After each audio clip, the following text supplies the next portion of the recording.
আসসালামু আলাইকুম, কেমন আছেন সবাই? আজ একটা কম্প্যারিজন ভিডিও করতে যাচ্ছি ডিএফসি অর্থাৎ ডরোথি ফ্রাইড চিকেনের সাথে দি ল্যাগনো রেস্টুরেন্টের দ্য চিকেন নানবান। দুইটাই chicken item, so let's find out কোনটা বেস্ট ছিল। প্রথমেই চলে যাব ডিএফসি রেস্টুরেন্টে, যেটা লালখান বাজারে অবস্থিত।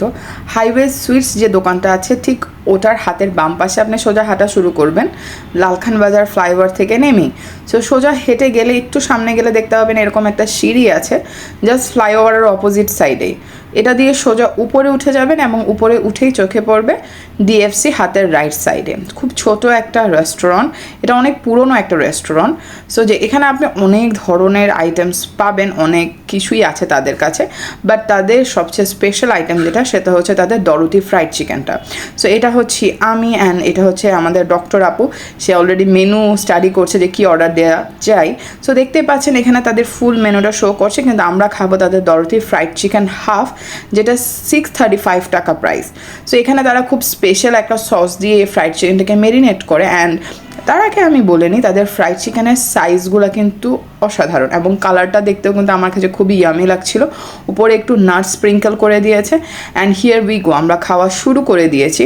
ট্রাস্ট মি, তাদের যে সসি যে মিক্সচারটা আছে এটা খুবই ভালো লেগেছে আমার কাছে। টেস্টটা খুবই ডিফারেন্ট অ্যান্ড ইয়েট ভালো লাগছিল, খুব স্পাইসি। যারা ঝাল তেমন একটা খেতে পারে না তাদের কাছে ঝাল লাগবে, যদিও আমি মিডিয়াম ঝাল খাই, বাট আমার কাছে এটা কিন্তু খুবই ভালো লেগেছে। খুব ডিফারেন্ট একটা টেস্ট, আর ওনারাও খুবই ভালো। আমি যতবার বলেছি একটু নাটস বাড়িয়ে দিতে, তারা কিন্তু নাটসটা বাড়িয়ে দিয়েছে। এনিওয়ে, এরপর আমরা চলে গেলাম দি ল্যাগনো রেস্টুরেন্টে, যেটা হচ্ছে ফ্লাইওভারের ঠিক অপোজিটে। যেদিক দিয়ে আপনি ফ্লাইওভারে উঠবেন ঠিক তার অপোজিট পাশে দেখতে পাচ্ছেন দি ল্যাগনো রেস্টুরেন্ট। এটাও কিন্তু লালখান বাজারে, আপনি ডিএফসি থেকে হেঁটেই কিন্তু এখানে চলে আসতে পারবেন। এই রেস্টুরেন্টটা মূলত ভাইরাল হয়েছিল তাদের প্রিন্টেড কফিটা নিয়ে, যেটা কিন্তু আমরা পাইনি। তো আমরা তাদের পিৎজা অর্ডার করেছিলাম, চিকেন নানবান অর্ডার করেছিলাম, যেটা আসলে আমি কম্পেয়ার করব। ইন দ্য মিন টাইম আমি তাদের ইন্টেরিয়ারটা আপনাদেরকে একটু দেখিয়ে দিই। খুবই কালারফুল একটা ইন্টেরিয়ার, খুবই সিমসাম একটা রেস্টুরেন্ট। গেলে আপনার খারাপ লাগবে না, ভালোই লাগবে। আর ইভিনিং টাইমটা ছিল, রোদটা একটু কম ছিল এবং মিররের সাইডটা দিয়ে রোদটা হালকা হালকা ভিতরে আসছিল এবং তখন কিন্তু শীতকাল ছিল, যার কারণে ওটা আমাদের খুবই ভালো লাগছিল।